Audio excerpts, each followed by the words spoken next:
Assalamualaikum everyone. Hari ini saya nak share cara-cara kami install a sintered stone slab dekat our kitchen sink and tap area. A little backstory, our kitchen pakai countertop kayu getah yang kami seal pakai tung oil dan linseed oil. Countertop ni kami install 4 tahun lepas dan kami akan seal balik every 2 years. Recently, saya nampak water damage dekat area the tap walaupun saya dah reseal. This is because we're having more guests over and the kids pun are starting to use the sink on their own. Because of the high traffic dan lagi banyak water pooling in the area, saya went on a search for solutions tanpa perlu tukar our whole countertop. One day, saya scroll Pinterest dan nampak this stone tap feature. Cantik rupanya bila mix marble and wood. Saya choose untuk go with Sintered Stone sebab saya nak have first hand experience with this material. Tapi korang boleh explore quartz, granite, terrazzo dan even tiles if budget tak besar. If lah saya tengah mid-reno and ada contractors on site, memang saya go for tiles sahaja, since tiles marble macam ni boleh jumpa for a very affordable price. Bila ada contractor, at least boleh minta tolong diorang potong to size and drill through the holes untuk the tap and the soap dispenser. Sintered stone ni material dia porcelain and the pattern is printed on top. Jadi boleh nampak on the side and bawah plain sahaja. Since saya plan nak install sendiri, saya went with a stone and went direct to the kilang and order siap-siap to size dan suruh diorang buat lubang siap-siap. Bayangkan this piece sahaja was RM500. That's almost half of our countertop budget dulu. Saya tak survey banyak tempat though sebab saya nak cari one yang akan take a very small job. Saya jumpa Casero Stone dan diorang memang layan my request and advise me accordingly. Jadi, saya proceed dengan diorang dan provide drawing dengan detailed dimensions sebab nak make sure boleh muat ngam-ngam. Since I cannot resize it on my own during installation. Dalam seminggu dah siap dan saya pick up dekat their warehouse. Okay, so first step, kena remove the soap dispenser and the kitchen tap. Basically, kena unscrew both dari bawah the counter. Jangan lupa tutup the main water valve. For these parts, memang tak ambil video sebab the space was too tight. Lepas dah release those two things, time to release the sink pula. Kita orang punya ada these fasteners on the side. Kena loosen and then nudge it out of the clips yang built into the sink. Once dah release semua, kita orang cabut the sink and letak dekat luar for a good scrub. Saya akan share some good tutorial links in my descriptions for these two steps. So, the biggest challenge about this project for us was to find a way to cut out the kayu getah yang kami nak replace dengan the stone. And this is where I'll say having the right tools matters sebab having the right ones make the job easier and the outcome cleaner. Kita orang beli this oscillating multi-tool recently for this project. This tool dah lama dalam my wish list tapi sebab there was no need for it in any of our projects, saya hold off dulu dari beli. Tapi now, it's quickly becoming one of my favourite tools. Senang nak buat straight line and nak control the depth of the blade for very tight cuts. This oscillating tool je yang boleh get close to the wall like that where a jigsaw or circular saw won't be able to reach.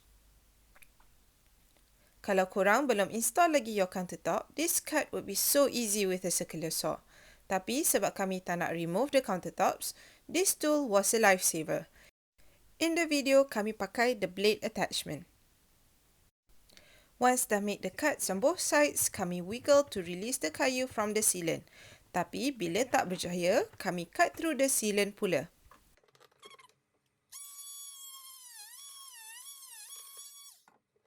And that did the trick. After that, kami tukar the attachment to a scraper attachment dan scrape all of the excess sealant on the tiles. This part saya impressed sebab tak calar langsung the tile. Since the porcelain slab yang kami nak install ni tak sama tebal dengan the rubber wood top, kena buat lapik. Kami potong some thin leftover plywood and two of them stacked was the perfect height.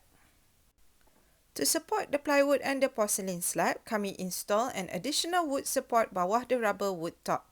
Kami secure to the rubber wood pakai screws. So now dah boleh letak the plywood and porcelain slab in for a dry fit.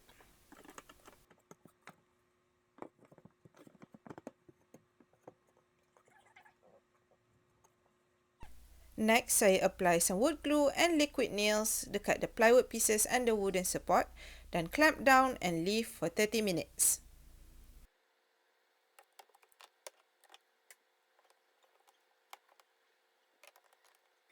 To secure the porcelain slab to the plywood, saya pakai liquid nails. Apply generously.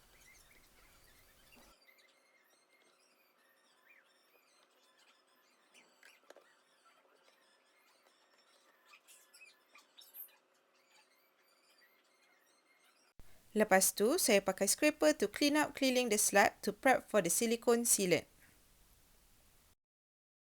Saya pasang masking tape dekat the rubber wood top since the silicone sealant is harder to clean kalau terkena on the rubber wood top. Apply the sealant keliling the porcelain slab wherever it meets another material. To smooth out the sealant, lepas kita apply, kena prepare some soapy water in a spray bottle. Just spray banyak-banyak and smooth out with your fingers. Once dah happy with how smooth the sealant is, saya remove the masking tape while the sealant is still wet. Since nak buat the sealant keliling the porcelain slab, saya buat balik the sealant for the whole countertop juga. Nothing more satisfying than a freshly applied sealant. The sealant kena leave for a couple of hours supaya dia kering betul-betul. Kami apply some silicone sealant around the sink and reinstall the sink. After that, boleh install balik the tap and the soap dispenser. And all done! Sekarang dah tak payah risau dah kalau air bertakung bila pakai the water tap. But one thing I can say bila pakai sintered stone yang shiny macam ni is, kena rajin lap juga sebab senang nampak dried watermarks. So, kalau korang tak banyak budget for countertops tapi risau susah nak maintain a rubber wood countertop, especially area sink, boleh try the stone tap feature. I hope this sharing helps. For the links to all my sources and suppliers, saya share in the description below. Thanks for watching everyone. Till next time.